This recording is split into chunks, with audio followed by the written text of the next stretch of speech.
Welcome to the Republican Professor. This morning we have a very special guest made by Jimbob, Mr. Jimbob himself, the man behind the artwork and the social commentary. Thank you for being here. Thanks for having me. Joining us from Colorado today. Yep. Cool. Awesome. I grew up in Colorado. Oh, really? What part? I went to Chatfield High School in little town called Littleton, Colorado. Mm-hmm. It's in Jefferson County, Yep. kind of southwest Denver. So, Nice. yeah. And where are you now? Orange County. Yeah, LA. Moved out here 20 years ago to go to grad school, and I didn't go back. I thought I was going to go back, but I didn't go back. And I never ever saw myself out here in LA. Never. I remember driving down the highway here in 1999 to go to Disneyland for the first time, and I was I could not believe people lived like this. I was pretty traumatized, but then now I'm here. So, Yeah. well, I've been following, and my team has been following your artwork and social commentary for it has been several years. I know that because I looked at a Facebook memory and it was like 2018, and your one of your pieces was up just a couple days ago, actually it was, and from 2018 on the memories. I forget which one it was. I really should have had my stuff together and had been able to shown it, but it was it was shared by one of our organizations that we started here, and it had a lot of reactions. It seems like you have a lot of engagement. Have you been censored? Yeah, lots. I'm on my 4th Instagram account. Oh my gosh. Back then, Holy 18. cow. Actually, it was just this last year I had hit 115,000 followers on Instagram. And then I started making fun of vegans. And then Oh somehow my gosh. that was the thing. So they deleted me. And then I started obviously another one. I'm on my 4th now. So but it's cool because it filters down the people who are dedicated and the loyal people who will find me. And that's the kind of people I definitely want to keep around. So and it kind of serves a purpose in a way. Wow. You're on your 4th account. You had 115,000 followers. Yep. How many do you have now on your 4th one? 7,000. Oh my gosh, you already have 7,000. So how do you come up with the new names? Because you have to have a new name, right? Yeah. Well, the name I'm with now is MadebyJimbob with 2 B's at the end. I think I might just add B's. It just gets ridiculous because the numbers are easy for them to foresee and delete me anyway. So I might go with B's. I switched. One account was MadebyJimbob because all these people were mad at me. So I thought that played well for a while, MadebyJimbob. And so yeah. What's the highest you ever got as far as the followers? Probably my first account was about was over 15,000. And then my second account got up to like 35 pretty quickly because I had anticipated being deleted. And then it just keeps shrinking down. So that first time you were deleted, how long ago was that? That was probably 6 months ago. Okay. But I've been censored before, just not. They used to just put you in timeout, right? Facebook and Instagram. Now they just delete you. They just don't even tell you why. No. Oh wow. So I just anticipate that. The first time it was kind of like demoralizing, but I think that's their plan, is to demoralize you. And so it doesn't work because people, they follow you. They'll it has find the you opposite again. effect. It does. Yeah. So now it's just kind of a fun badge, Did you have an emotional reaction the very first time you got put at timeout? What was your emotional reaction? Well, when they first started banning me, I was definitely still maybe a little more libertarian in a way. about free speech and all this stuff. And I kind of changed my view a little bit on that, just as a father, where I'm not an advocate for government censorship, but I do understand community guidelines, and like, you have that in your own community, you have that in your family, you hold up some standard. I just disagree with the standard of these progressive technocrats, but I don't disagree with standards, right? So it seems to be a little bit of a cultural overlap between maybe centrists and Republicans, and even Republicans get caught in this thing where they start defending any kind of speech, and then you're like, well, that's not really what we're arguing, only from a government perspective, but not from a community or let's say just a platform you own. And so I've just looked at that and I go, okay, now I just accept I'm going to cross their lines. I don't even need them to tell me what I did. I just assume it's arbitrary because their whole worldview is arbitrary. And so I'm not surprised anymore. I think that's the freedom that people like myself and many others who get censored should take that approach, so they're not disempowered by it or complaining or appealing back to the system they actually disagree with anyway. So, I just go, oh, I got censored again. That's just an indication of that I'm hitting a target. So, whereas that's a really healthy way to look at it. Holy cow. Yeah, and getting a following might actually indicate the opposite. You might get comfortable and broaden your attack. In my work, it's all about attacking a target and doing it effectively and in a small little image, right? So if I just suddenly gain 200,000 followers, it broadens, it almost has this subconscious potentially effect on your work where you start getting softer and spreading more of the butter across the bigger portion of the bread. And I don't want that. I want to stay fresh and true to myself and true to what I'm saying, and take the punishment for when I say something that doesn't jive well, because that happens with my following anyway. It's not like I need to wait for Twitter, or I'm not on Twitter really, Instagram and these places to be like, man, I'll post something that has some level of division, causes some level of division within my own audience, right? Who, they'll start going, why are you making fun of this guy? Or like, I don't. I've seen a few little cracks at, I think, Ben Shapiro. Sure. Yeah. Well, actually, those were cartoons. Were you doing the voices? Yeah, I did the voices. Yeah. Wow. Yeah, I did. How long does it take you to do that? I'm pretty quick with that. The technology now is really cool. So I can draw. I could draw all the characters, and they call them puppets, and then they're put into a system, and they have this system now, like Adobe Character, where you can just, as long as you create the art first, you can stand in front of the camera and the cartoon will actually mimic you live. So it'll mimic your mouth. And so as long as you can do the bit and write it well, it's become very easy to do rudimentary animation cartoons and stuff. Do you write it out, or do you just perform it? I just perform it. Yeah. It's usually a live stream. I've gotten into this format where people just ask through Super Chat Ben Shapiro or Jordan Peterson or any of these other people that I impersonate questions. And Jordan I'll just Peterson too. I'll just go on a tear and then potentially use the audio to animate, but not always. Well, you have this, I don't know if it's a raw inborn talent that's been cultivated with hard work on your part, obviously, but there has to be this raw inborn talent that you have to see something in your mind, or maybe you're seeing it that other people can't see, something funny, but at the same time it has a point. Like with Ben Shapiro, like the way he talks, I mean, he does sound like a robot sometimes. He talks so fast. I don't know how anybody can follow him for more than like 5 minutes. I mean, I like what he's saying for the most part, but just the way he says it is so abrasive sometimes. Yeah.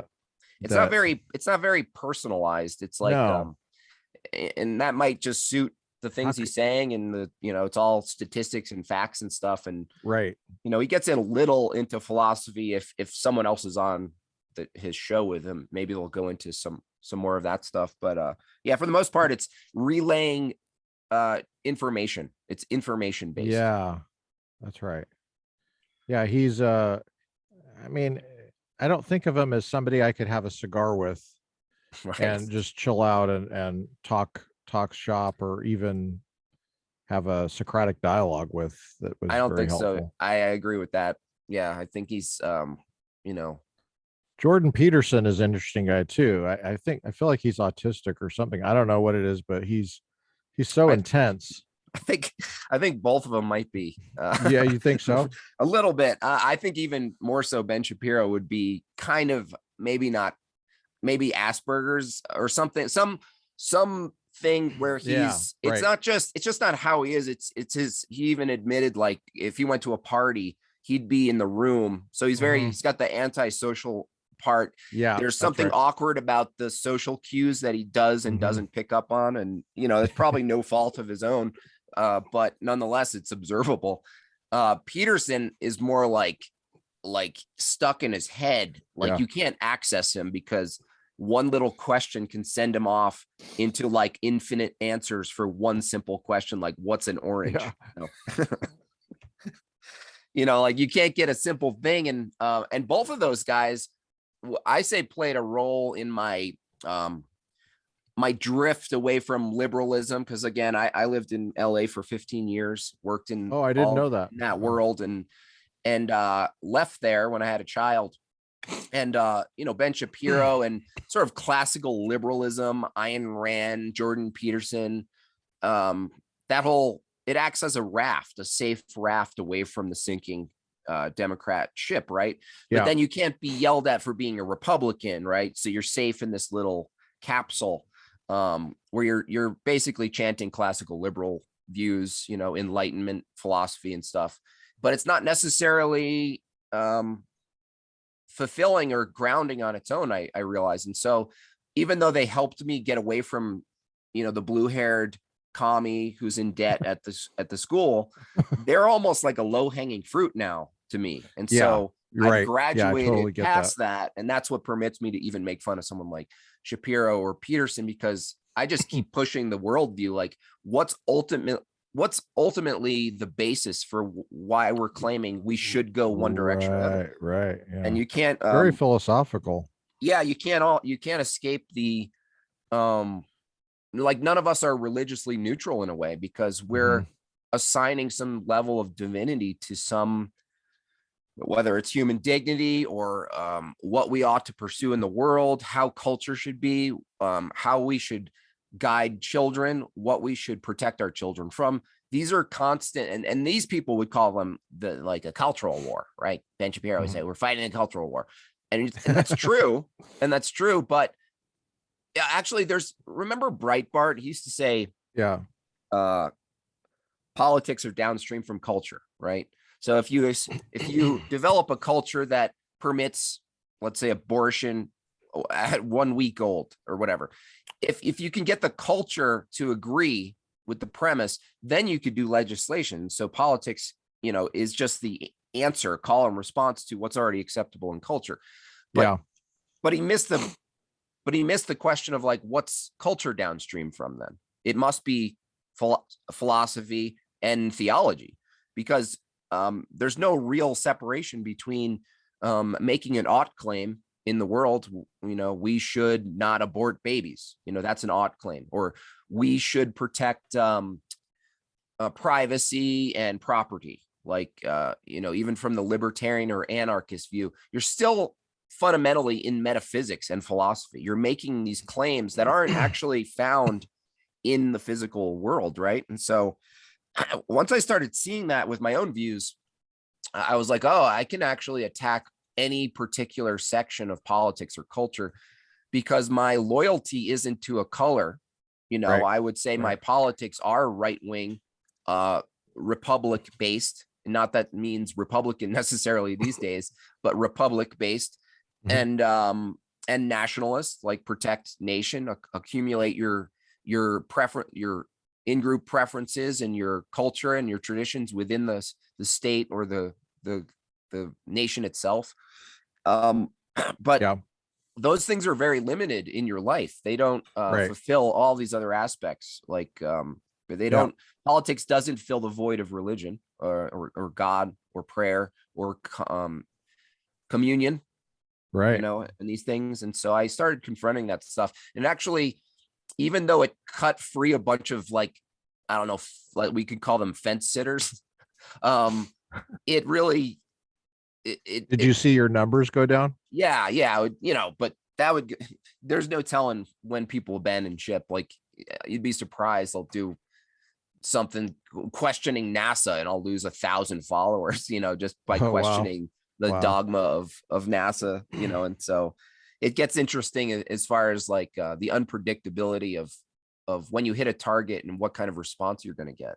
Hmm. But I do know that I'm always going to get some level of a response. I'm always hitting some button or some irritated part of the cultural body. It is amazing if I just sit and think about it, which I have.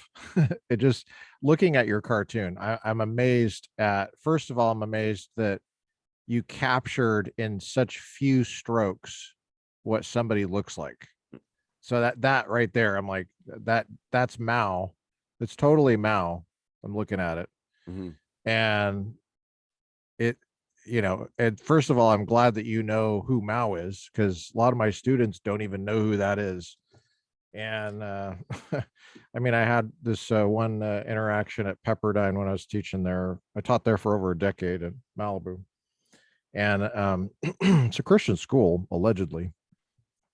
um, so one of the issues was some students were upset at Chick-fil-A there or something for a while, because the guy that started Chick-fil-A thought that marriage was a man and a woman.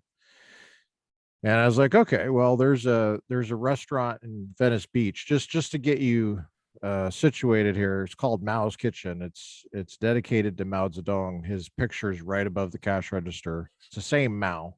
And my undergrad was in Chinese. There's only one Mao. I mean, it's like if it was Hitler's kitchen, and you're asking if it's the same. Well, the reason I go into that is because one of the students is like, "Is it the same Mao?" I was like, "Yeah, it's the same Mao. There's only one guy." Yeah. It's like George Washington. Is it, Washington D.C.? Are we sure it's George Washington? Yeah, it's George Washington. Mhm. Um, so he's pretty big. He's a pretty big guy over there in China, and so I googled how many people did Mao kill and put it up on the screen. It was somewhere between 45 million and 78 million. There's some disagreement, but it's tens of millions of people, right? Not to mention like rape and all sorts of other stuff. Mhm. The students still thought that Chick-fil-A was worse and then the reason they said is because he discriminated. Mhm. And I was like, that's when I was like, these kids are so lost. But anyway, There's they don't even know who Mao was. no, they're very lost. Also, the irony You is you that had you had his face, and I was like, yeah. who he is. You had his face in Mhm. those few strokes. It's amazing how you do you do the emotion so well with like the eyes, Mhm. and just the way the eyes are. It's like you can just see you communicate. I don't know how you do it, but it's an inborn talent, or I don't know. Were you an artist in LA? Yeah, I was always an artist growing up, so I was always drawing. I just didn't know what to say until the last like 5, 6 years. Do you have a background in philosophy, No, I'm very theology? very novice in philosophy and logic, but it's to my advantage because I can, if you get too far in philosophy, you might end up, into this like relativist nihilistic view. Like, philosophy doesn't get you to God, in other words. It could get you to faith, it can get you to justify your faith, but I try not to get too far into philosophy. It's a useful tool, but I know just enough to properly discern absurdity in the world, in culture, and be able to Just reflect on it. your own Yeah. reading, or did you have a good class in it, or Just reading and like reading? being exposed to certain people. There's an Orthodox Christian popular guy named Jay Dyer. He's definitely helped a lot with his videos and his assessments of culture and where all of this stuff goes. And Cool. so minor influence, but once you get it, everybody, if you're using logic and aware of it, and you start reasoning, based on what you're seeing in the world and the claims and the ridiculousness, I feel like you're automatically doing some level of philosophy just by observing the world through a proper logical lens. I think you'll end up doing some philosophy without even knowing it. Yeah. Well, that's pretty good. I mean, you seem like you're pretty solid. You're actually more solid than some of the students I have that have actually taken classes. So Oh yeah, you teach philosophy, right? yeah, Okay. yeah, logic and philosophy, and that's one of the things I try to get through is that I try to get people to see through relativism for Mhm. what it is, and certainly in politics, like you're saying, politics doesn't replace religion. I'm not sure if I got the exact. I try to Mhm. take enough notes, but Yeah. to describe this accurately. But yeah, it seems like the people on the left are more willing to have their religion be politics. Right. Mhm. Um, I don't know why that is. I guess it's because they don't believe in God for the most part, or they create God in their own image. Yeah, I I think think that the latter is it. I think the main distinction at its real core, you can pull back any particular worldview and go, oh, you're worshiping the creation. You're trying to ground all of yeah, these things into the world itself. So it's a that's probably form right. of like paganism, it's a form of humanism. And so that's what they teach. I mean, most of it, unfortunately, the teachers outnumber you um in this academia, like from childhood. I mean, you're already raised with a humanist view, a naturalist view, a view that the consequences of which are that you're a speck of dust and the meaningless void, right? And we're going nowhere. And so you better define your progress here and now in your life and try to secure it in the physical. Yeah, But right. even that falls apart with relativism. The problem with the left and the progressives is that they actually seek and desire foundations, right? They infiltrate foundations. Yeah, They want the marriage, they want the school, they want the family, but they want to invert it but still have it. But their starting point is that there's no truth. And so how can you yeah. progress It's a very anywhere if truth is relative? You can't. it's a very awkward. That's a very awkward foundation. Starting the conversation with "there's no truth." Hmm. That's just a Yeah. loser foundation. I have a lot of fun with that in the classroom. I do different voices too. Like I'll act out.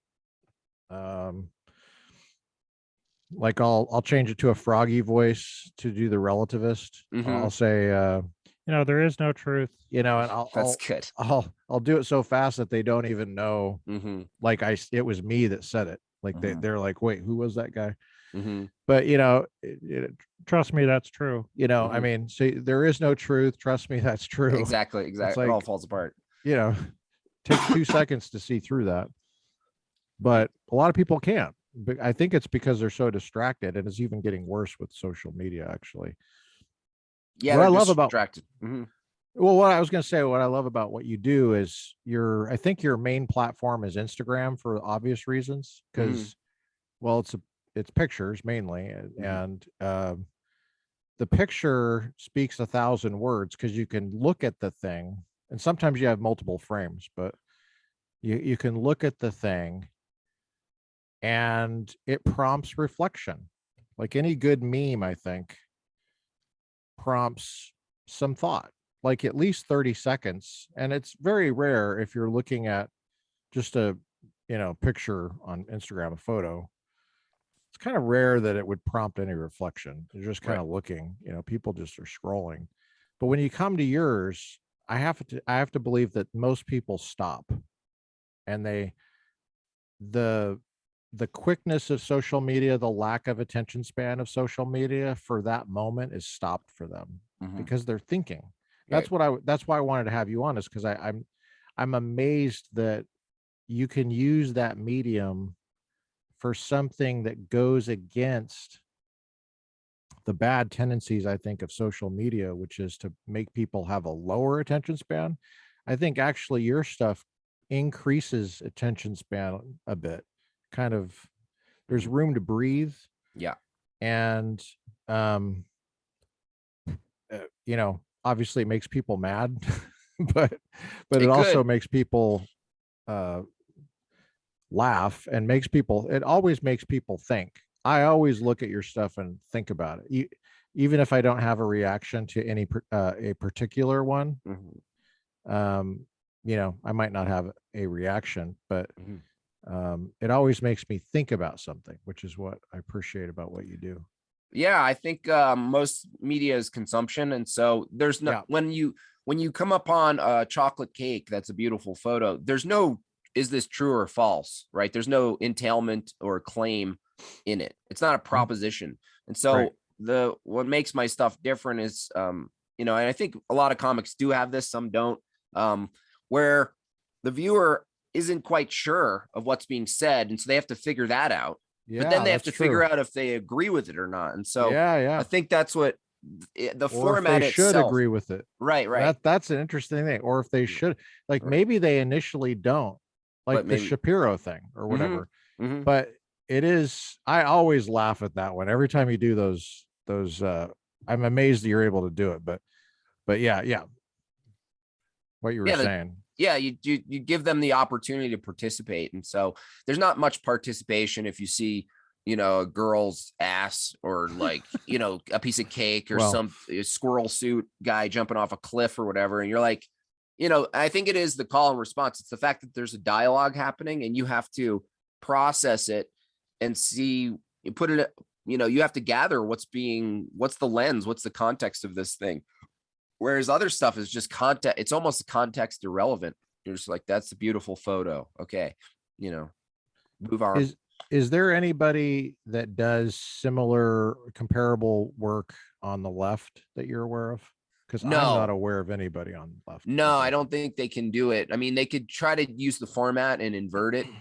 But because they have no basis for truth, they can't do it in perpetuity. They could do something culturally relevant, like make fun of Trump or something, but only it. Yeah. superficially can they can't really attack philosophy or worldviews. And that's what I attack is at a paradigm level, not at a particular level inside a system. Because that becomes easy but fruitless because you know, you're not challenging anything because you're only catering to people inside the paradigm you already agreed with. And so I attack sometimes paradigms, which is why I'll get some people accusing me of like infighting or like, why don't you make fun of AOC instead of like, you know, Peterson? He's doing great work. And I'm like, because I attack truth, you know, that's my Right. position. It's not politics or, you know, if you're still arguing against the, you know,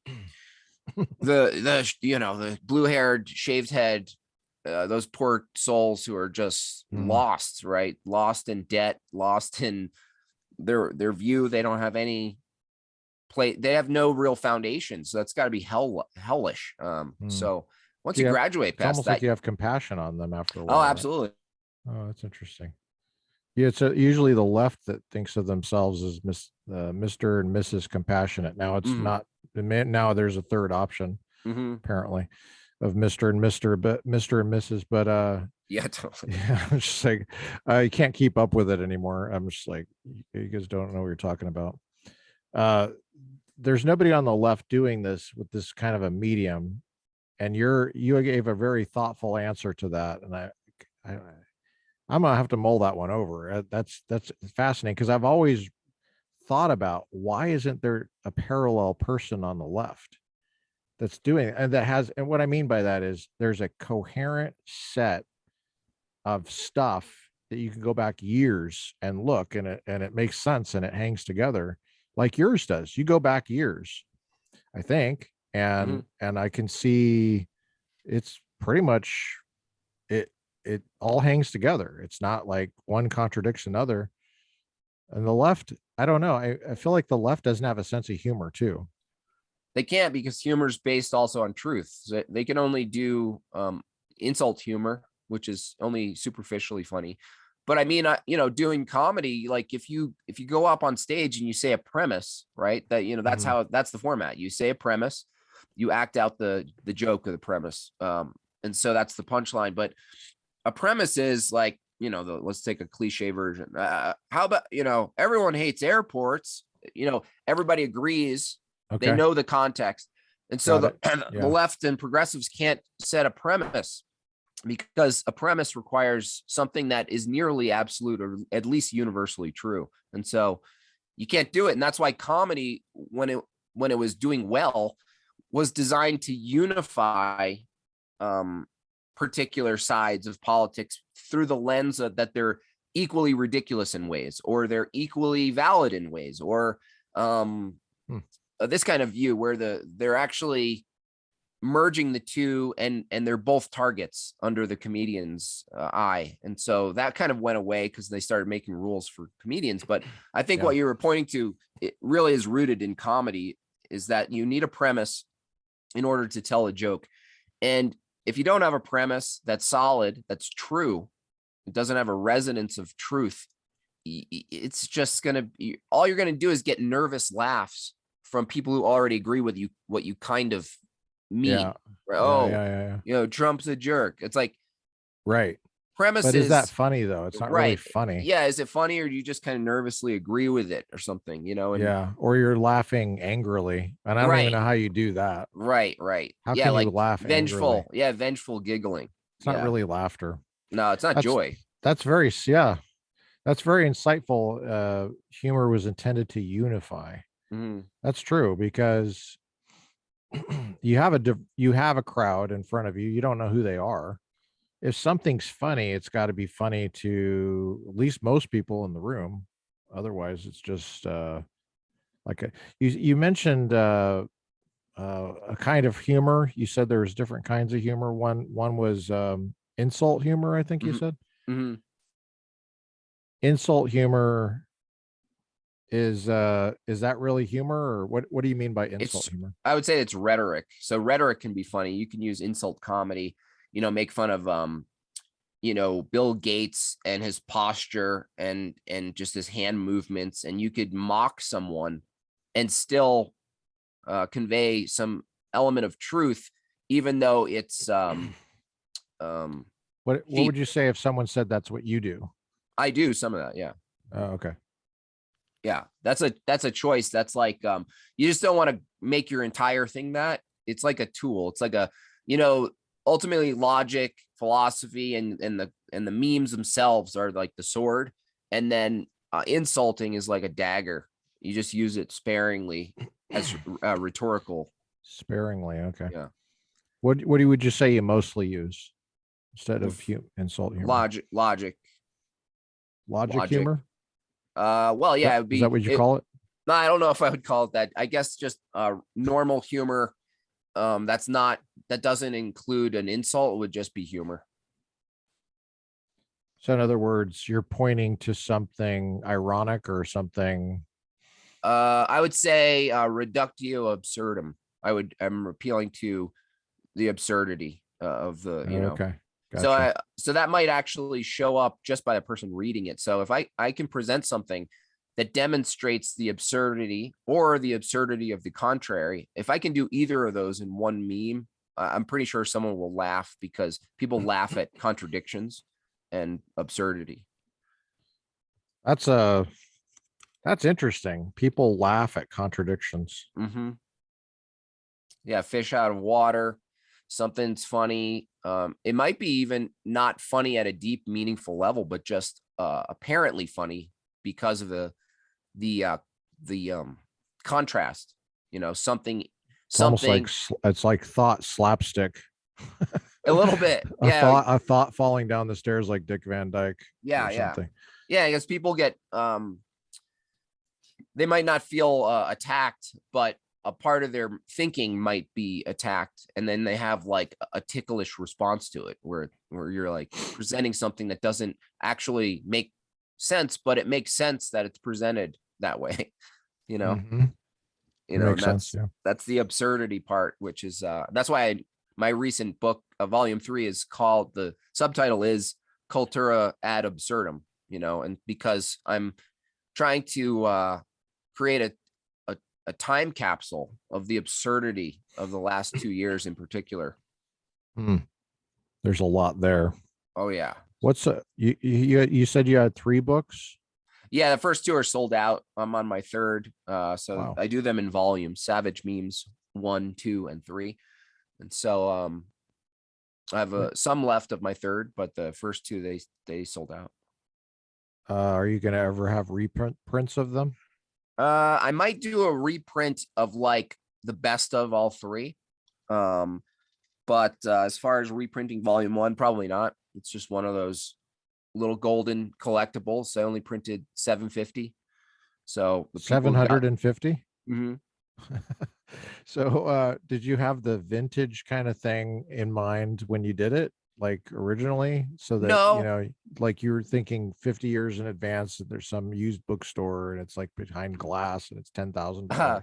No, but that if that happened, that would be funny. No, I just that was appropriate number for what I believe my reach was, and so it's Gotcha. pretty accurate. I probably could have done 1,000 when I look at it now, but now everybody's asking for volume 1, and so, but they're only asking because there aren't any in a way. So Yeah. they hear that it's limited. Basic economics. Yeah, Yeah. that's right. That's interesting. What was it like to do the book? Is it a lot of work to actually, Uh, did you self-publish it? Yeah, I mean, yeah, I go through a company, but me and my wife does a lot of the design work. So as long as I produce the amount that I need, and picking and choosing which ones make it in and make it and not make it in are usually the hardest part for me. But then I don't do a lot of the in computer labor. She does that, and she does a great job. I think she uses InDesign, so it's all format based, getting the format right. But now that we have the format since volume 1, we pretty much just place the images Hmm. at this point. And in terms of printing the book, how long does that take to get it out? Uh, I mean, normally it's 6 to 8 weeks. But this time, I released the book, and then all this Corona nonsense shut down a lot of supply and shipping and stuff. So it was kind of that was unfortunate because that coincided also with me being deleted. So I released the book volume 3 while I had 115,000 followers, and then I got deleted and shipping, and it was a lesson. So is this kind of thing where you put it on your credit card and store it in your garage and then you Uh mail it out yourself, yeah. or hmm makes sense? And how do you figure out the price point of that book? I just figured it out just by looking at what I think people would pay for it. Being that I made it, considering what it is, and as long as it is a business, so it can't Yeah, lose money. And so right. it's pretty much arbitrary actually, when it comes down Yeah. to it. It's just that it's better. Must be when- nice to have the kind of fan base that you have where you feel like you could just arbitrarily slap a number on that. Yeah, I do it with paintings too, because I'll paint memes. I'll do a full on acrylic, 20 by 20 of some of the memes that Well, that's a I've good done. idea. And so that's actually very rewarding for me. Books are cool. A physical object in your house, it can't be deleted unless you burn it. But doing like Yep. physical stuff, like I've started doing watercolors of my Wow. images now. And so that's pulling me into a whole new fun direction of physicality, which I really, the irony is that most of my existence is on this digital platform, but all Yeah. of my joy comes from turning it into a physical thing. Like you have something behind you. Is that one of Yeah. the ones that you painted? Yeah, this is one of the first ones. I thought, wait, what if I paint my images? There's a guy, and So he's you're saying just reproducing. That's not like I don't even know the technical terms, but it's not I'm going to prints. screw this up. Yeah. Print. Yeah, I was going to say hand something else, painted. but No, hand painted. Yeah, yeah, all hand painted. The whole how long did it background. take you to do that? I can knock one of those out now, and um, like the first layer of everything in like 2 hours, and then I have to keep touching it up over time. Wow. But it's enjoyable. I mean, sit around with coffee and play music and hang out and paint. Sometimes you know, I'll take photos of it in process, and so people can see, how it's going. Yeah, the getting the words in there, that because I mean, you wouldn't believe I actually like think about this kind of stuff when I look in Mhm, there. I was like, you get the words in there. That's kind of hard to do, figuring out the spacing, mhm. exactly what you're going to say. And Yeah. then you got to make sure the bubble is big enough so you can fit it in there so it doesn't look crappy. Yeah. Like you're just stuffing words in there. Yeah. Like some of these birthday cards I used to get where, they're writing off the side of the page. But how Yeah. do you figure out that? That's just from practice. I mean, I don't know if you know this. I'm a weekly contributor to the Washington Examiner for these cartoons. Oh, I And didn't know so that. when I first started, this is like over 2 years now, I think. My editor was like, "Do you want to establish and like use a typeface where you type it and it's super like the same every time?" And we were discussing it, and I chose to write my own letters. And so it was actually because of that, I established a more consistent writing and an ability to assess the bubbles and stuff through practice. But I think I wouldn't have had that if I had gone the computer way where I just type and choose a typeface. I like the sloppiness of a handwritten letter. I like that the E's aren't exactly the same, but they're close enough. Oh, So that's luckily cool. he let me do that. You sound like you are I'm trying to I grew up around a bunch of Mormons, and originally I thought, I wonder if this guy's a Mormon. Then Mm, you mentioned you were drinking coffee. I was like, okay, I'm trying to. Do you mind talking a little bit about your any sure, religious background that you had growing up or anything? Did you grow up in sure. church? I grew up in a born again Christian household and church, and so it's very very Bible based, but no, not Mormon. Mhm.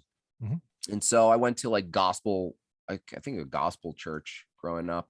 A lot of music, loud, active. And then I obviously, with a lot of people in their 20s, they start to abandon those foundations and structures because they think they're God.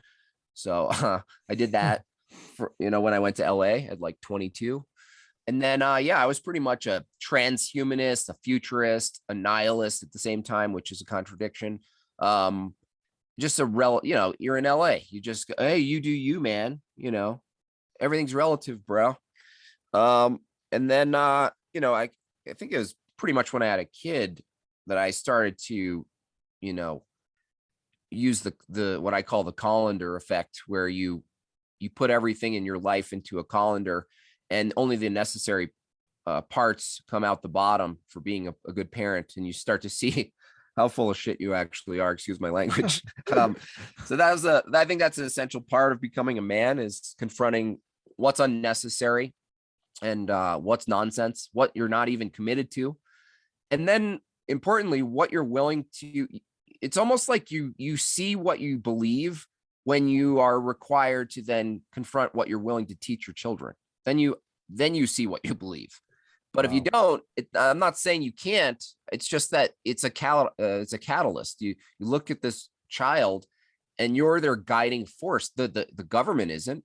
The Republican Party isn't going to raise your child. You're raising your child, and so you start to. I think that coincided with my um, reinvestigation of the things Hmm. I determined were false, and God's existence was one of those things. And so it slowly led me back to these places. As I told you, I took a little bit of a centrist view, a libertarian, godless libertarian view, but then you keep pushing these questions, and it ultimately leads you back to an absolute standard and source, and ultimately God. And so yeah, I came back to that. And now I'm pretty interested in orthodoxy.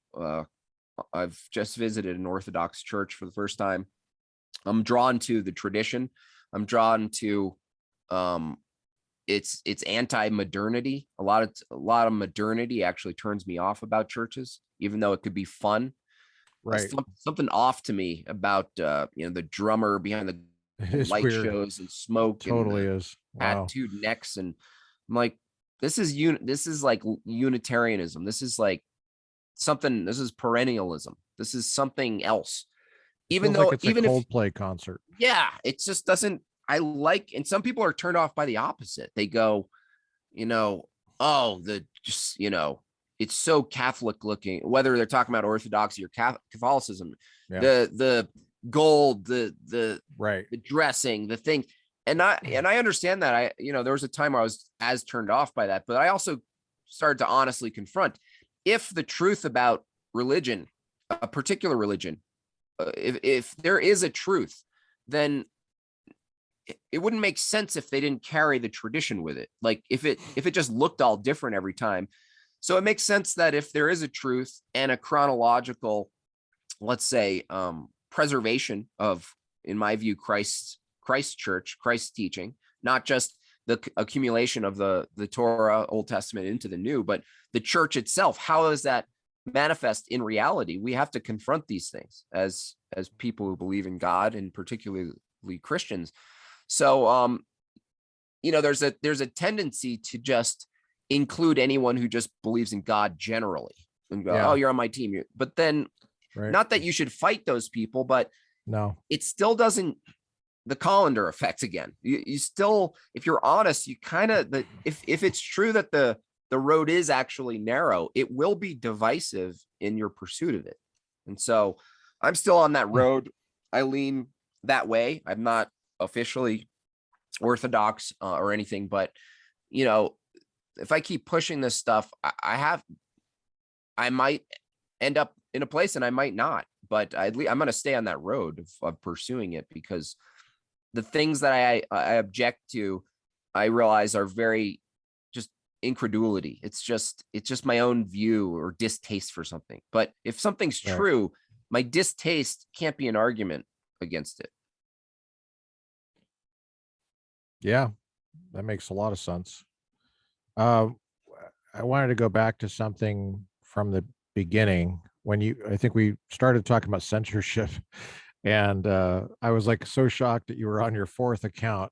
Yet I wasn't shocked at all. It was an odd mixture of shock and not shock, hard to describe. But I thought, my first thought though, which I never got to get out, was it seemed like for many people I know that get shut down on YouTube or censorship, somehow they're making money at it, and it really affects them. It knocks them down, like financially. And my first thought was that you seem to be financially independent, like that it wouldn't bother you that much. It seemed like it didn't bother you. Do you have are you just a really good businessman and you can just bounce back, or do you have another way to make a living? How do you handle that shock or does it not affect your business at all? Now it does. Before, when I had a huge account, I was still working. I was a professional gold and metalsmith, so I'm a jeweler master. Oh, okay. So I've done that for many years, and so I worked at a place, and that was my day job. And these people didn't even know really what I did on the side as a cartoonist, and I kept it that way. It's it's not good to mix hard politics in your workplace. So I get to sit my bench, zone in, make beautiful things, repair beautiful things.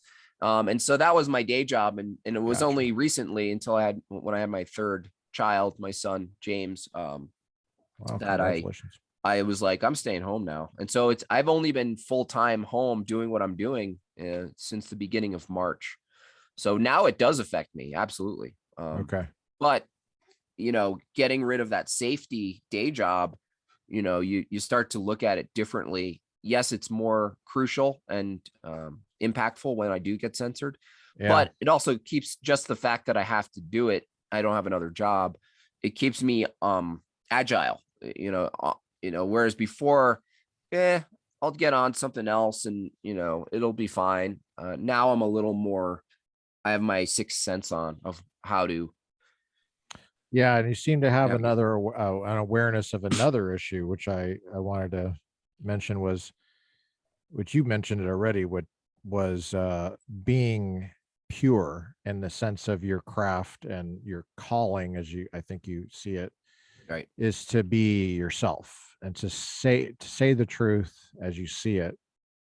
Yeah. Not be compromised. In other words, not try to get into treadmill, I guess, of being popular Right. or figuring out kind of the cues of what you're supposed to now do.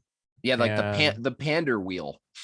yeah, well, if you have another job, it's easier to just kind of do your own thing. And I feel the same way because as a professor, I could not help but there's politics in my workplace. I mean, it's actually the opposite of what you think of as a professional environment. I mean, it's, you maybe go into Wells Fargo or whatever, someone that's flipping burgers at McDonald's doesn't have to deal with the kind of stuff I'm dealing with, which is on every single door, there's some kind of crazy Activism. ultra left wing thing communicating that we're all inclusive and yet you're not included, Hmm. you know, and just that's just my life. So I've had to kind of like, now that I've started this podcast, like think, okay, what I really don't like the inclusion, diversity, equity rhetoric because I think it's false. Hmm. I don't think it's really inclusive. I don't think that people are really interested in equity. I think they're just pandering to tuition payers. And, I'm going to say that on the podcast, but it might hurt my ability to get a job because everybody's supposed to say the same thing, like Right. robots, like, Right. yeah, diversity, equity, inclusion. Yeah. Oh yeah. So, I mean, I just, I was thinking there might be a little attention there now that you have your own business or that really makes, I guess it's on your radar. So you're not going to be, do you feel like you have any, now that you need this to work, that you're tempted to hold back? No, but there is an element of just who I want, what kind of person I want to be that coincides just with my growth as a person. Like, I don't want to be, I'm 41. I don't want to be, um, You don't look a uh, day over 40 to me. oh, thanks. I want to reduce any sort of like indecency, cussing, if I can try to minimize some of that.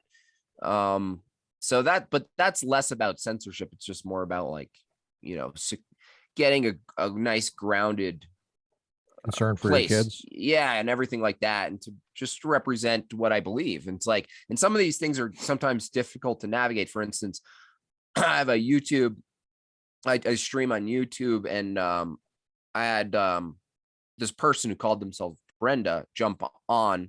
You don't see their face, and clearly it was a man. And so I had this interesting dialogue, and I was confronted with the smaller battle of like refusing to refer to this person as a woman, but at the same time the name was Brenda.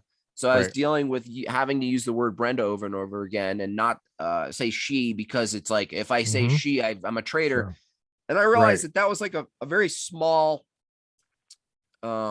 battle to choose, and what Mm-hmm. a better battle, and from my Christian view, is that the better battle is to interact with this person like they're made in the image of God, and Mm-hmm. they have kindness, and they might Yeah. be have some truth, and to treat them, not cater to their, in my view, delusion, but cater to their humanity. And so it was actually a good eye opener to everything else I've been interacting with since, is that it's not always uh, how you act online and what you're capable of saying and doing online is totally inconsistent many times with how you would normally behave in person.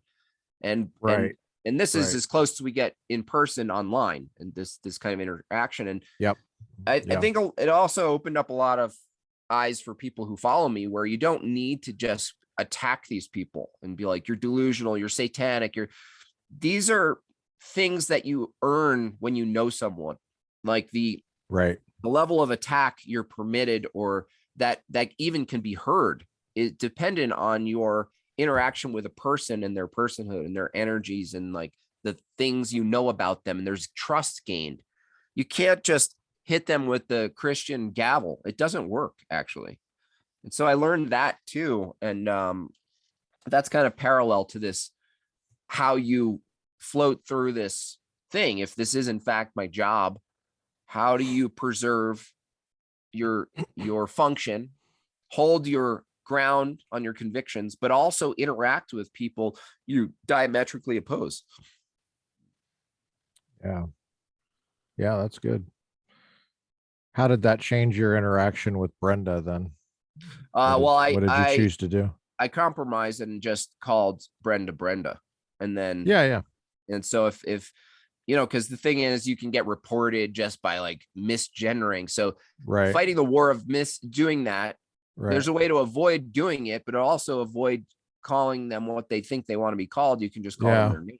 And so that was my compromise. That's true. Yeah. Just go. That's a good compromise. I think that makes a lot of sense. There's a lot of substance behind that in our tradition, actually, because you can change your name. Anybody can change their name. Right.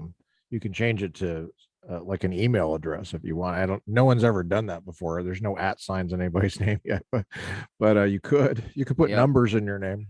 Yep. So I can't wait for people to figure out that they can do that. Yeah. Yeah, I've had the same issue with in like a class, like when the Caitlyn Jenner thing happened, and a lot of my students were going out of their way to say the pronoun instead of the name. Mhm. And it was almost like this battle between, are you going to say the name or the pronoun? And I don't know if they were aware of it. They probably weren't, but I did say the name, but then I said the male pronoun because I said, you know, well, we were talking about identity. It's a technical issue in philosophy. And yeah, A is identical to B if they have all and only the same properties. And so it's a little puzzling with people because people develop over time. So the person A at time in 2016, how can that be person B in 2018?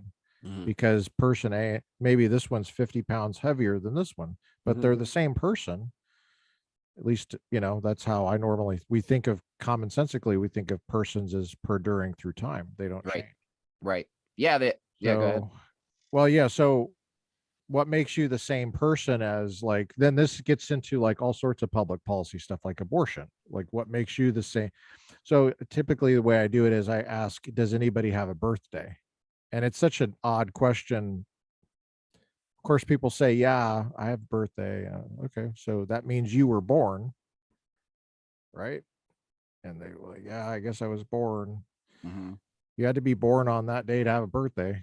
So, but then the properties of that little baby, obviously that wasn't the same thing that came out of your mom's womb, because your mom would be dead probably if that came out of her womb. She'd be dead. Right. And so, but you know, that goes to the transgender thing too, because Caitlyn Jenner. So I ask it, did Caitlyn Jenner win the Olympics? Right. And that was an issue because there's all sorts of honors that are bestowed on this person as an athlete.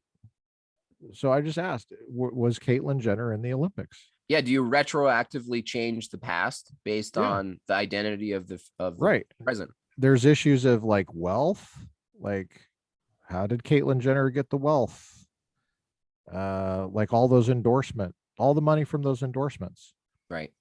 Was that inheritance? Like someone died? Who died? You know, so these are issues that they never even thought about before.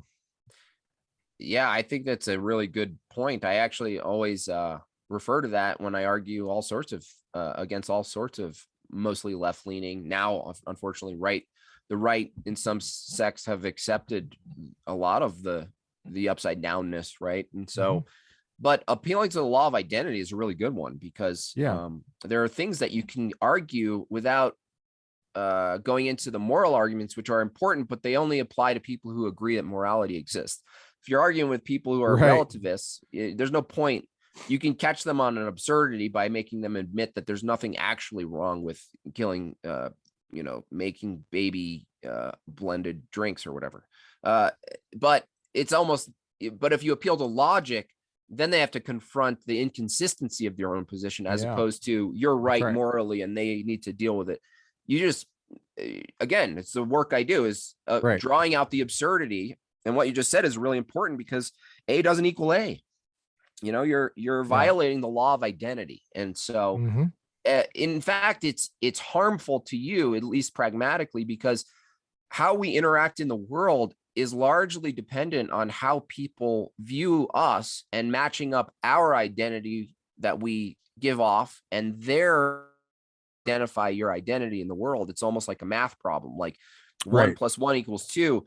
If you've been a 1, everyone knows me as 1, and you just change it, people fail to add up the external world if everybody starts doing that. So if the Right. consequence of everyone changing their identity so arbitrarily, you this is why the problem logistically, is you see with language, is that the effects of it is you don't know how to refer to someone, and it Yeah. messes up communication. And then if communication's messed up, you can't establish strong trust bonds, which ironically, these Mm, the transgender issue, are these people are isolated and yeah, ostracized, and yet that's right. by changing your identity and negating the norms, right, the cultural norms, linguistic norms, you actually further isolate yourself, um, not just from judgment of people, but actual ability to interact with people in the world is now cut. You're cut from a little bit, because the tools that we use are law of identity, language, communication. And so you're basically severing communication by playing these games. And Yeah, because I have to trust that you're the same person. Everything is based on that. Contracts are all based on that, that you're going to be the same person that I induction, entered into this contract with. Like, right? I have to be able to trust you. You're going to pay your lease or whatever it is. Yep. If you're in a band, like you're a bassist in a band and you have some kind of contract that you get XYZ amount of the proceeds of some kind of performance Mhm. or CD or something that goes out. Wow, that's a old reference, CDs. Yeah. When I was studying philosophy in graduate school, the examples that were used for law of identity, like when it comes to persons, it'd be like Superman as Clark Kent. Hmm. Clark Kent is Superman. That's why wherever Clark Kent is, that's where Superman was. Not that that's what Lois Lane knew. She didn't Hmm. know that. I don't know Right. why she didn't know it. He only has his glasses on. It's not like I came home and well, with my glasses off, and my wife was like, "Who the hell are you, Hmm. honey? It's Yeah. me." Right. So it's the other one is a famous one is Hesperus is Phosphorus. Turns out they're both Venus, and they were just old ways of referring to the brightest star in the night sky and the brightest star in the morning sky. Turns out they're not stars; Hmm. they're Venus. Right. And then so I use those. It's great in class because I use those, and then the very next one I use is Caitlyn Jenner and Bruce Jenner. But Hmm. the thing is that uh, if Superman is Clark Kent, then you can refer to the same. You can just switch those terms. So I said, so Bruce is in the news, and the reaction you get is like, oh, that's not Bruce, that's Caitlin. Hmm. Well, but they're the same person. Right. So You also wonder, could Bruce Jenner show up one day a week as Bruce and get paid differently for being Bruce than being, you get into multiple that's identities, interesting.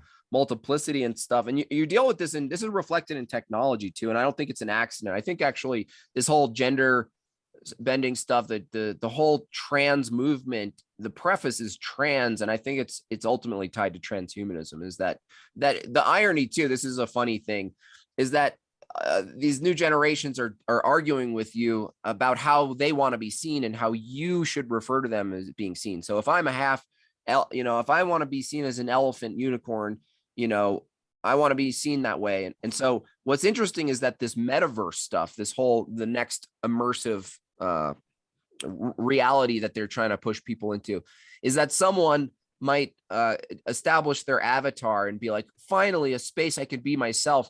I can be who I want to be and have people see me for how I want to be.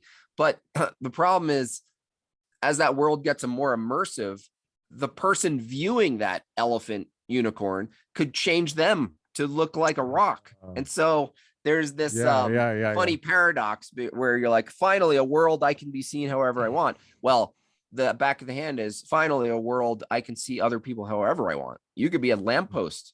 I'm not seeing an elephant Right. unicorn. I'm seeing a rock. or a Yeah. refrigerator. Yeah. And this is how it all falls apart too. Like this whole movement, they can't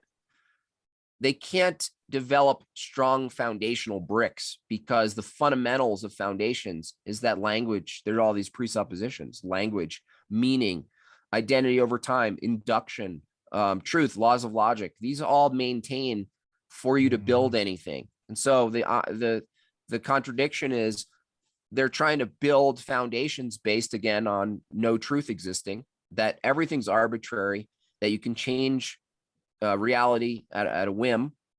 And how could you possibly even develop what one brick is for this foundation, let alone the foundation itself? You can't, because today, is likely to be like tomorrow.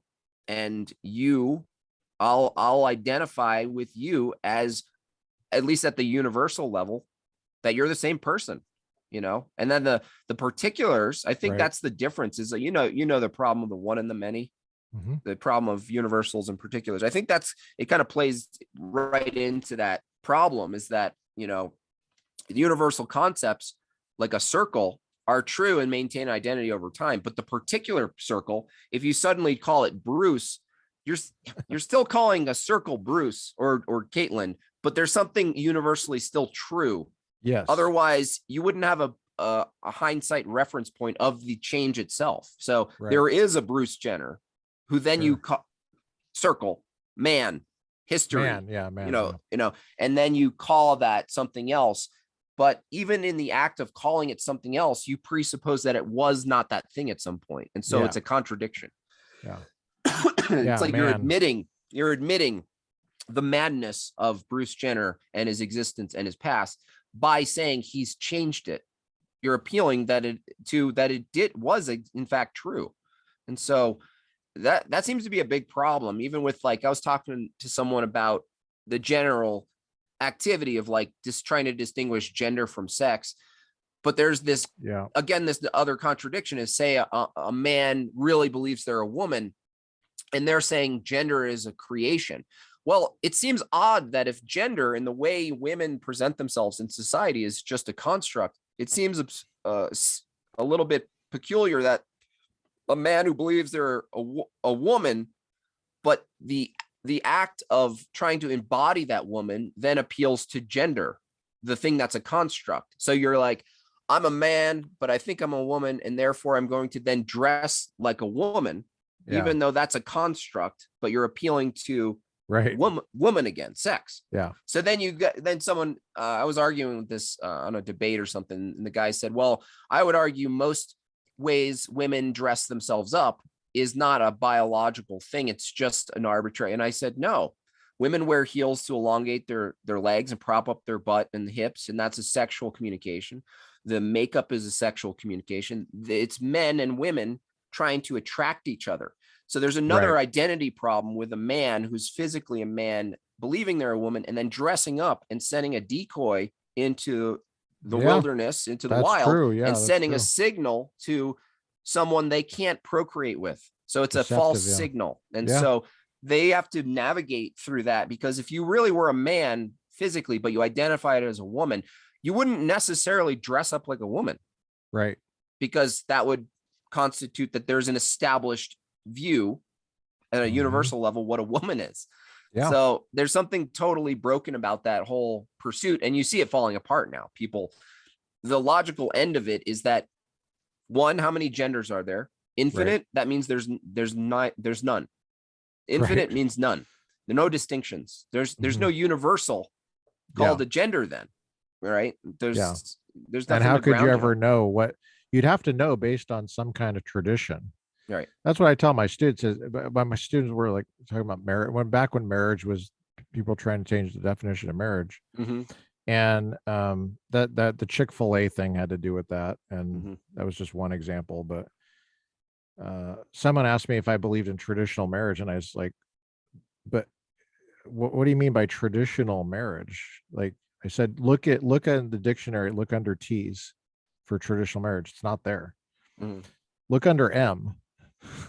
It looked under marriage, and it was the definition. It was marriage is union between a man and a woman by which they come out. This was the Oxford English Dictionary in 2015, Right. when Obergefell came down. Well, they freaked out, and I was like, well, this definition goes back to Shakespeare and even before, and it's in other languages and stuff. It's the Supreme Court can say whatever it wants, but I mean, they can say, now you will talk this other way. Now we make you talk this way, but that's not organic language. That's not that. And I was like, every word in the dictionary is traditional. Like apple, you don't say traditional apple, you just say apple. You know, well, it is a little odd that we have to make these clarifications, but I guess where I was going with this is there is change, and that's a little puzzling when it comes to people. That people change, so you got to sort out between accidental change and essential change. And it's always been the case that we thought of gender as essential, like that's an essential thing, doesn't change. It's kind of like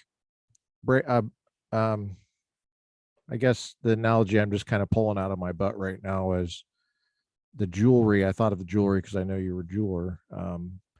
If someone's wearing a bracelet, let's say, and the bracelet was able to take on the shape of a watch somehow, like it doesn't actually tell time. It doesn't function that way at all, but it just looks like it tells time.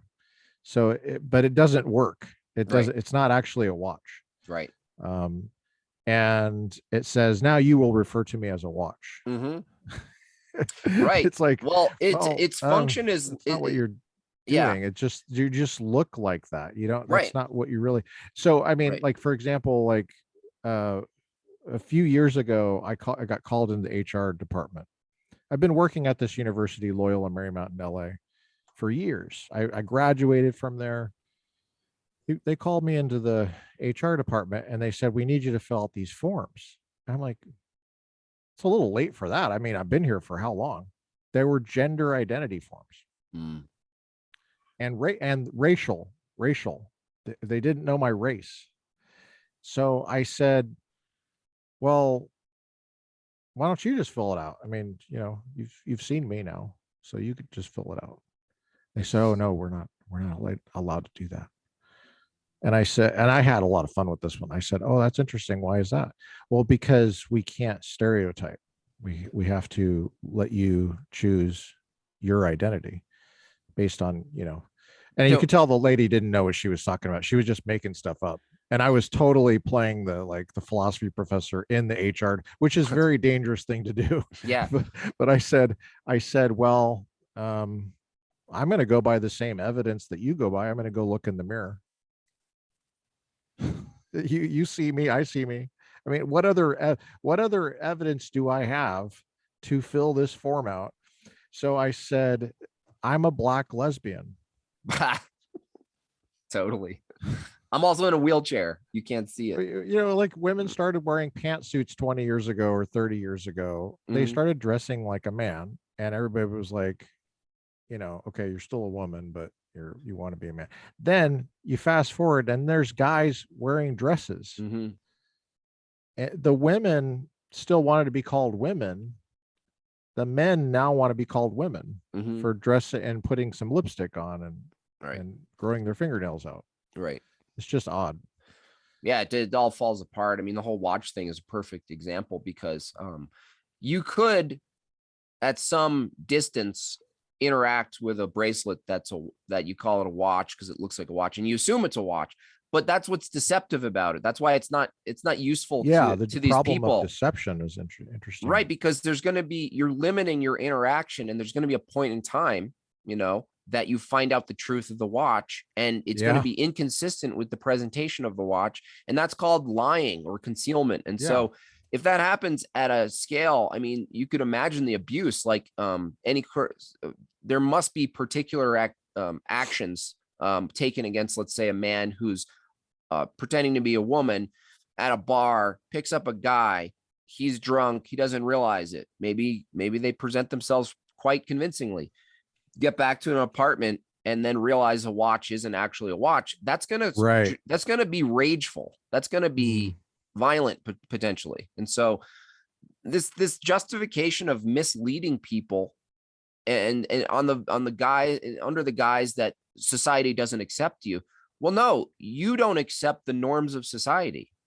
You know, if we argued that we should change all the red lights at the stop sign just because some people are colorblind, we're using exceptions to model the logistical flow of reality that we all share. That's mostly based in something objectively true. At least, you know, even if you wanted to go like, you know, naive, whatever, you know, epistemic nihilism, where you can't know for certain. It's like, at least we all agree that that reality is a certain way. And then again, it's unfortunate, and this is where I'm compassionate, is that it works against them because they're purposefully, deliberately inverting who they are in the world and making it more difficult to participate in the world. And blame, but then the blame is on other people not bending their fundamental assumptions, you know. That is interesting that you've noticed that.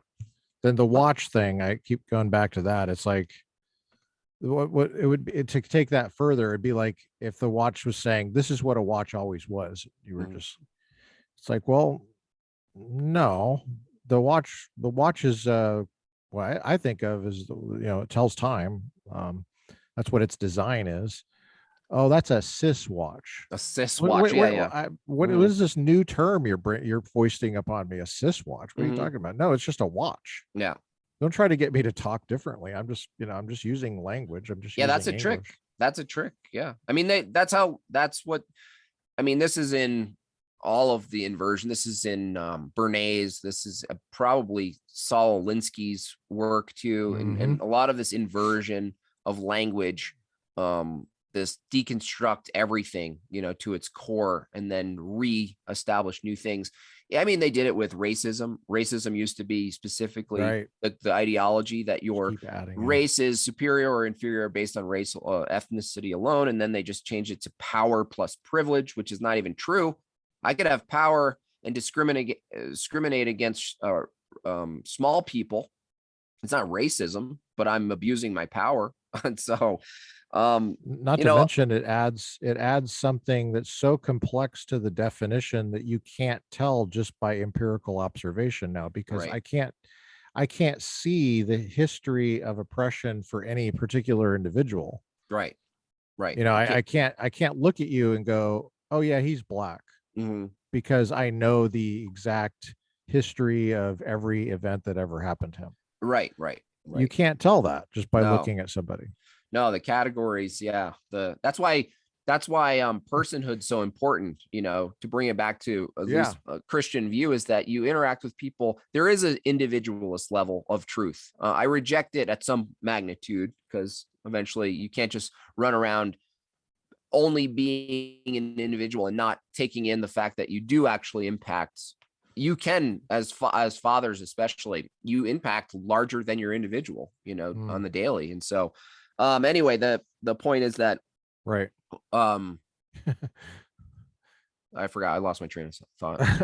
Sorry, I just have this thought of, like, I don't think it's a meme. You definitely not a meme. I don't think you've ever done, but I just had this idea of how complicated it would be to be in the Klan, like under these new definitions of racism. Like, you don't even know if you're black yet, or like, okay, hold on a sec.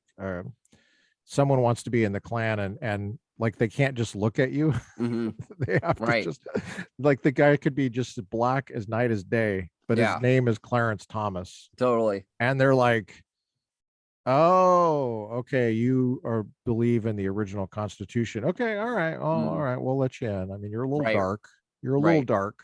But it's not based on that. It's not based on darkness. It's based on a history of oppression and your political ideology. And I don't know if there's a way you can ever capture there's that something totally funny about that, because like especially like the other way around, where you're forcing people to hire people based on their color. I thought taking that concept and putting it back to like medieval times, where the king is hiring a new executioner, And obviously they have a mask on, so it doesn't matter their race, but they say, well, we were told we have to hire you based on your color, and it's just a mask, a black like mask. There's no one underneath. It's just I mean, that's kind of where we're getting to, because if you're forced, the consequence, there's a positive consequence to all this, because the full circle is that if you have identity and you're forced to hire people and do all this stuff, right? All these quotas, right? Get a person of this race, that race, get an autistic person, get a Down syndrome person, like all of these things. But if the culture that is pushing that is also pushing the inversion of all identities, it eventually collapses, because you're no longer abiding by this purest rule of identity, separate by race and color and height or whatever it be. And so it all collapses on itself. And so this is where you just watch it collapse. Like a lot of times you don't participate, you just look, you go, oh, I could predict when this all collapses. It's when the language no longer applies to reality at all, where you can't use words anymore, not because they're not allowed, it's because they mean nothing. The meaning itself. That's right. Yep, that's exactly right. And can I ask you a question about your process? Do you just see the meme, or is there because you just said a lot of words, you said a lot of thought there, and now is it like an abstract thing at first, or is it like just a simple visual? It starts with a claim. It starts with a claim. So everything I just said for you. Yeah, starts that way, because I'm talking about creating the meme, creating the image. It's the image would then be a consequence of the words. Like I determine what the words are going to be first, because for everything I just said, I can reduce at least one side of it to a particular claim that's short in length, and just it'd be like a relativist thing. Someone making a silly claim in an absolute form of the ever-changing nature of something, and then the other person responding by asking if it's true of that claim itself. You could see that as a meme right away, is that this absolute claim about the uncertainty and ever-changing things about everything, once that's used on the claim itself, it's rendered absurd, right? So that's how I think about this stuff. So it's an abstract process, and then at some point in that process, do you have the image in mind, and then you just try to replicate that image, or does the image kind of come out as you're drawing it? It's kind of both. I mean, if I think of the meme, it's usually in a dialogue form, so all I really need is two people, and then the rest is like personalizing the people and making sure they match the generality that would be that most people would think of, and that's where generalization is actually a good thing, where I do reject individuality, because there is a generality, there is a general sort of lefty blue-haired archetype, that can be largely duplicated with some level of variation, but the meme itself, there are people who are memes. I'm probably my own meme that someone looks at and goes, oh, typical theist, right winger, like they think of a certain and so those are true. I would consider those things it's a humbling thought. I've always thought it's a humbling thought that we're all just a short step away from a South Park episode, right? Our own South Park episode. That's right. Keeps us humble. Speaking of South Park, I think that's in Colorado. Did you grow up in Colorado? No, I grew up in the Catskill Mountains in New York. Oh, cool. Yep. That's awesome. Did you live so you lived in a rural area? Yeah. A small little town. It was a ski resort, so it got busy in the winter, but otherwise about, I don't know, between 3,000 and 5,000 people. I graduated my high school with like 32 people. Wow. Do you still keep in touch with them? Only some, very, very few, maybe like 2 with any deep meaning. Did you have guns? Did you grow up with firearms? Are you comfortable with those? You're not afraid of guns? No. Interesting. Um,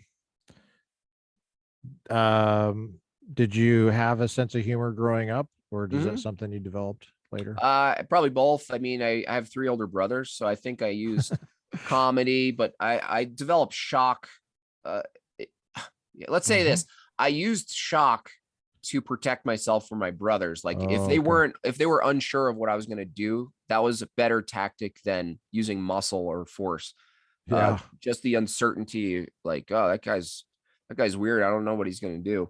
At least that's how it occurred in my mind. They may have not even picked up on it, but so the shock then turned into, well, how do I make people laugh using shock? And so I spent a good time of my life just doing meaningless shock humor, um, and stuff like that. And then again, as I told you before, that it was only until I started drawing memes and thinking about truth and politics and religion and worldviews that I tabled my shock element. But I still use shock. It's just that it's now tied to something a little more fundamental. Was reading encouraged in your family growing up? Did you guys have philosophy books laying No, around? Did you no, know any no, philosophers? no. I was a dumb hick. I was also a jock in high school, so I was more of like, I was Whoa, artistic, but mind blown. I was kind of a bully actually. Because I was What was like your the sport? 3 sports: baseball, basketball, and soccer. Wow. I never would have Yeah, I was very into athletics, and so that was like my identity. Actually, it was interesting. I knew I could do art. I knew there was something else more intellectual that I was interested in, but I excelled at sports, and so that was my identity in high school. It was like kind of like the funny jock. I was popular, but I was also sometimes unnecessarily like mean to people. gotcha. And you were developing your artistic skills even at that time just for Oh fun? yeah. Oh yeah. I was definitely drawing, I think, before reading or writing. I was always drawing. So I was behind on a lot of reading and language itself. Mhm. And so I was inhibited by that in school. So I wasn't very good at reading. And so even today I struggle reading because my visuals come in and then I get ideas and then my ideas trail me off the page and I go, why would I read this if I can just now make the thing that I've already derived from the reading? Again, I come back to it, but it's sometimes frustrating with have a wandering brain that it's almost like impulsive, like you cannot a Yeah. compulsive. You can't control your urge to then draw the thing that just came to your head. But Yes. I don't know if other people have that in writing. Even if they read something, they just get this itch, and then they almost like you drop everything. You just drop everything. You can't concentrate unless you get this idea out. That's how it goes for me. What position did you play in? I have to ask this for the one baseball fan we have or whatever. What position did you play in baseball? I was a pitcher, Really? and Wow. Dang. I was the catcher for a lot of times too. Um, Not at the same time. no, no, And then soccer. Would you striker. I and was a violent striker, a violent striker. very aggressive with I would headbutt people. I would try to score as many goals with my head as possible. Wow. At the same time, you were the goalie. Just Yeah, kidding. exactly. Mhm. And then basketball. I don't even know what the Point positions guard. are. Point Point guard. guard. Okay. Mhm. Um, yeah, would you have any interesting jobs in high school? It was a Um, tourist town, so must have been busy in the uh, summer.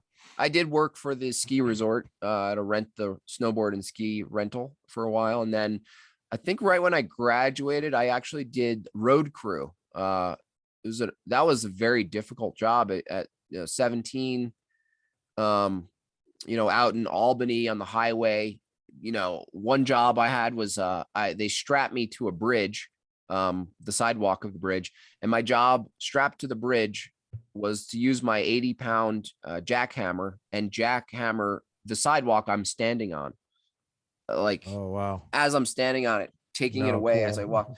So that was No, my thank you. highest paying job at least in that early range between my teens and my 20s because yeah, that was a high paying job, but it was very stressful. I mean, almost getting hit by trucks on the road and digging ditches all day. And this is like wake up at 4 a.m., travel an hour and a half, start the job at 5:30 or 6, and then end at like 5:30 or 6 and drive home. I mean, this is a Wow. 17-year-old. No, I had like a 2 weeks of that. 2 But weeks of it. Is 2 that how weeks long of, you lasted? yeah, that was it. And so you took away from that you don't want to do that kind of work. No, but that's a very valuable lesson. That's a very it was valuable fulfilling though. It was Oh, fulfilling. really? Okay. Yeah, it was fulfilling. It was just that at the time it's hard to develop a discipline Yeah. of just work at your 17 and you're in your prime and you want to be athletic and social and you want a girlfriend and you want to do all these things and you're in a job that pays you well, but you have no life. Like there's no social, you know.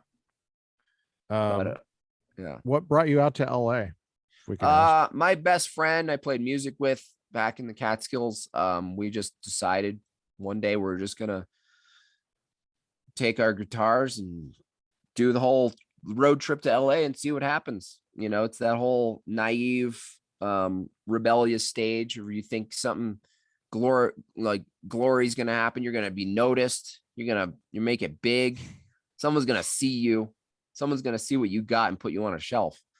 And that illusion lasted for a while. You realize in LA that LA is a lot like Vegas. You have this feeling that around the corner you're going to win big, but there's no justification for it. It's just a feeling. It's like the environment that you saw someone who looks like they're winning. You don't even know they're probably in debt, actually, probably addicted to drugs and in debt. And, but you have this illusion and you keep chasing it. And then you see how it's like a time warp. You wake up one day and you've been there for 15 years and you realize that nobody's tapping you on the shoulder. No one cares. You can just make what you make, do it, and you don't need anyone's permission. You don't need find the right producer. You just do it. And then once I realized that, you don't have to be there. You don't have to be in LA to be an entertainer anyway. Yeah, that's true. So then you thought, how did you get the idea to go to Colorado then? Oh, my wife, Megan, she grew up here. So when we were first dating and we visited, we were like, oh, this is because we were still like liberal, everything's, we're just, she been on the same journey with you as far as philosophy and faith? Yeah. I think she was held her faith closer, maybe, than me. I'd like to believe that I rejected God. Why was she in LA then? Oh, just a similar thing. You just drive out and get a new life. Want to get noticed, right? Okay. Yeah, gotcha. So and she and I noticed her. You guys got married there in LA? No, we did everything kind of reverse. We met and we actually had our first child pretty quickly, actually, and then we started to patch up the nonsense part of our lives that wouldn't contribute to our family and our relationship. And a lot of that was just LA based lifestyle. We just were like, okay, we got to go to Colorado. So we basically did like common law. We were going to have a proper wedding, but then the pandemic nonsense started. And so we actually just took what we were saving and put it into the books and the company and everything like that. So cool. Do you mind if I ask you what part of Colorado? Parker. Cool. And your wife has a faith background? Mm-hmm. She grew up in church? Yeah. Oh, that's cool. Hold on one sec. We're back. Okay, so appreciate you sharing that about your family. It's very helpful for us. Gives you a fuller sense of the person. I would have never known you were a jock. Mm-hmm. Just because, well, I guess it's the people I grew up with.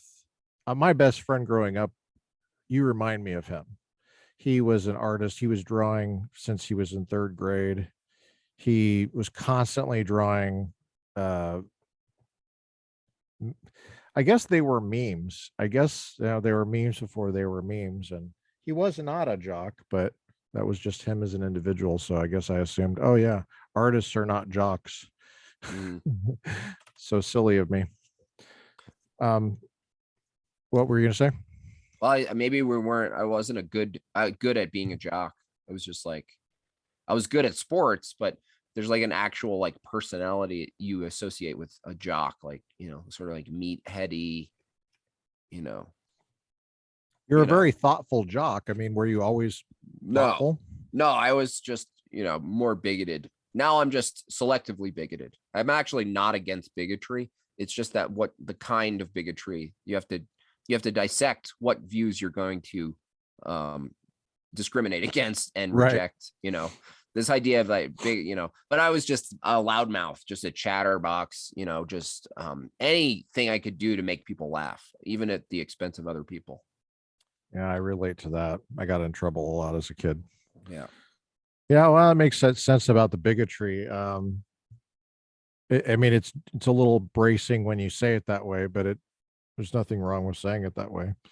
Out here in LA, I don't know if you're here in '08 when there was a Prop 8 thing on the ballot. Mm-hmm. The redefining marriage movement said no hate, and it was no H and 8. All right. Yeah. Mm-hmm. And so I was on the campuses at that time. George Bush was president. Schwarzenegger was governor, and I was like, you're not just redefining marriage here; you're redefining hate, because hate now means disagreement. Right. Except when I disagree with you, that's hate. But when you disagree with me, you don't think that's hate. No.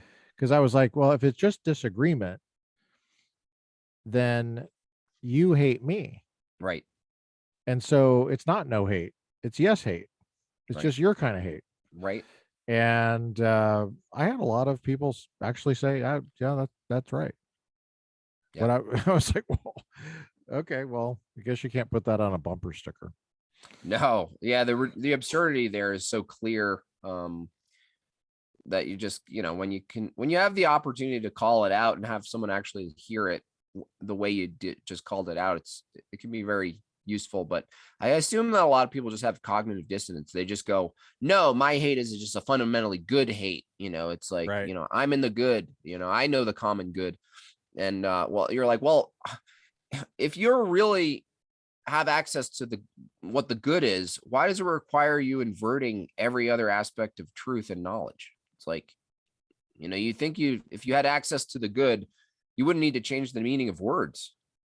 You could actually argue the good without inverting language. And that's that indication of Satanism. Even if the person's not aware of it, is that they're inverting truth, making sweet what is sad. Right. Up is down, left is right. And this inversion tactic is quite useful for people with at those ages. They have very soft minds, and they go toward their feelings, Yeah. what they feel is right. Well, we have a fallen nature. Our feelings don't tell us what's right. Right. I could have a vengeful feeling about someone, and Right. just because I felt it doesn't mean it's good. But yeah, they just run with that stuff. I mean, they're so good at it. I mean, Black Lives Matter. It's like you literally named the organization a proposition, a statement that if you disagree with the organization, you disagree with the statement, and vice versa. And that's purposeful. That is a Linsky technique. That is crystallizing public opinion. That is it's basically establishing consensus about a premise that you can't disagree with, because using the term itself states a claim. Black Lives Matter. Right. Oh, I don't agree with them. Oh, so Black Lives, it's like Noam Chomsky called this out before. What did he say? Freedom. What's the word? It was like spreading freedom. It was like a term for the expansion of war, right? It was like, but the term was like, you couldn't disagree with the term because it sounded Right. so Right. nice. Peace Right. process. That's what it was. Peace process. That was a peace process. And this language, he's actually, I disagree with all of his conclusions, but when he isolates some of the tactics, the war, like the inversion of language, the militarization of language is very strong, especially in the last like 2 years with the pandemic. They turned everything into a war context with language. You notice that, like the front lines, the war on the boogeyman thing, that's going to get in your nose, the war on the people who aren't wearing their uniforms properly, and this, and you see how useful this is. This language thing is like, it's really powerful. And we just went over it with like the gender stuff, but it's really just rampant in every field now. Like even in science, redefining the scientific method to just be measurement and an observation alone, but no experiment, right? That's true. That's happened in no science. Open mind, no ability to question. Right. It's dogmatic. And so that language thing is really powerful though. I'm so aware of it when I see it now. I'm like, wow, it is all over. I mean, and rhetorical skill might be one of the best skills for people to develop in order to think critically, just be aware. I remember an interaction I was having in a Los Angeles classroom. A black lady she was saying something to a classmate on calling the person, correcting them, saying, "You mean cis," what was it, cis male, or I can't remember, but it was one of the first times I ever heard the word cis. And I was like, "How do you spell that?" And she said, CIS. And I said, "Well, what's it mean?" And she said she actually didn't know. She was just parroting what somebody said. So I said, "Well, I'm black."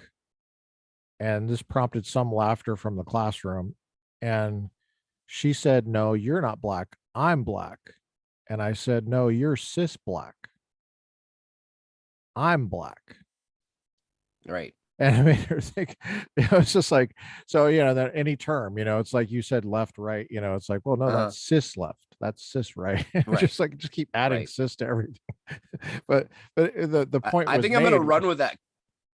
Can I run with that with a meme? Yeah. Yeah, totally. Go for it, man.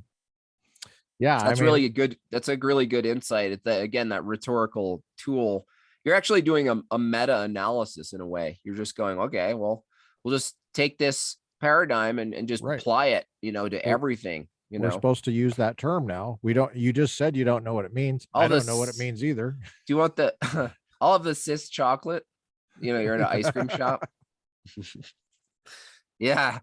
Yeah, it's like so unnecessary. And then you point at the vanilla and you're like, I changed my mind. I'll have the chocolate. Chocolate never. Yeah, I'll have the chocolate. Exactly. That's funny. Yeah, that's vanilla. No, that's cis vanilla. That's like controlling. That's how you control the range of discourse too. Is like you make the new parameters, and then the only way for people to argue is to first accept your terms and agree on them. But I feel like a good tactic, unless you're in the position you're in where you can have that dialogue, what do you call it? You can examine it in that fun kind of back and forth. You just have to reject the terms. You just have to reject the terms. Yeah, that's a good point that you made about having a dialogue. I don't know if that's where you're going, but like in that classroom environment, I had already established some street cred with these kids. Yeah. And we'd banter back and forth and have fun and make them laugh about other things that don't have anything to do with politics, but do funny voices and just act silly and stupid, basically. Right. Slapstick. I can do some pretty good slapstick, run into doors and stuff. Nice. But then they kind of trust you. And then so I was able to lead up to that. They knew I didn't mean any harm, and that fundamentally I come at it as an educator. And the point of education is to get people to think for themselves, which is what I think you're doing. You come at this as an educator. Have you ever thought of yourself as an educator? No, per se. No, but I do acknowledge that educators need some level of discernment. And so I think my key gift from God is not necessarily drawing. It's some level of discernment and being able to filter that down into small edible bits that people can take in. So yeah, I would call myself a discerner. Or like there's actually a term that this guy Jonathan Peugeot, he has a great like YouTube channel about like symbolism and culture and tradition over time and words and language. And how do you spell the last name? Pageau, I think. Okay. And he mentioned this term, a holy fool. I like that. I like the freedom of pursuing something or doing something in the name of what's holy and who's holy. That's good. But being a fool about it is something like yourself. The slapstick is the disarming part, and it's not inauthentic. It's not a manipulation. It's just it's an energy of who you are, and so people get to know you that way. Now you get the honor of doing that in person a lot. Sometimes my memes alone, people will attack me and think something of me based on the meme. And then I'll chat with them and then I'll win them over, not tactically, but just because I'm just interact with them how I am. And so you have an ability to laugh at yourself. Right. Yeah. I'll make fun of myself too. Yeah. I think that comes across. I feel like I could have guessed that. And I think it's really a charming ability for people if they can laugh at themselves. I feel like I trust them better. Yeah. Like, cause I can laugh at myself and I see what a total idiot I can be. It's kind of funny. Yeah. I mean, it's not always funny, like it has bad consequences, but, Right. But yeah, I think it leads to trust. Yeah. Because we're all just, when you look at us, South Park is interesting too, because I'm just like, you could do a South Park episode about anything, anybody, like my community, anybody, because we're just, it's such an idiot, we're just a bunch of idiots at some level, Well, we really appreciate you coming on today. Yeah, no problem. Jimbob, we really appreciate you spending the energy and the time with us. Awesome. Anything else you wanted to add? No, if you're interested in my memes and my comics, again, my website is MadebyJimbob.com, and you'll see a variety of things. In particular, my book, Savage Memes Volume 3, still has copies left. And what's again, that going those for? $40. That's not bad. No, it's good. It's how many pages is it? 100 comics. 100. Cool. And they're all signed and nicely packaged. And yeah, there's other stuff. Good idea. That's a good idea to sign them. Yeah. T-shirts. Yeah. How much do you think, if someone was interested in commissioning you for a painting or something like that, how do they get in touch with you? You can email me, MadebyJimbob@gmail. Okay, gotcha. Do that, or go through the website. You can contact me through the website. You can see also in the section of store, there's one-of-a-kind art, and you can click on that section and see some of the sizes. Again, all of my paintings, I use, this is an 8x8, but I use this substantial 1.5 inch. So you don't need frames for my stuff. Oh yeah, it's that's nice really and good. It's nice and bulky, and you can hang it right up. Good to know. Yeah. How much does something like that go for, you think? These are like 200, the 8x8s. Okay. Any comic you like. It's a substantial thing. It's durable. Yeah. I like that it's a good that you can hold in your hand. Yeah. Well, we really appreciate you coming on, and take care. Awesome. Thanks a lot.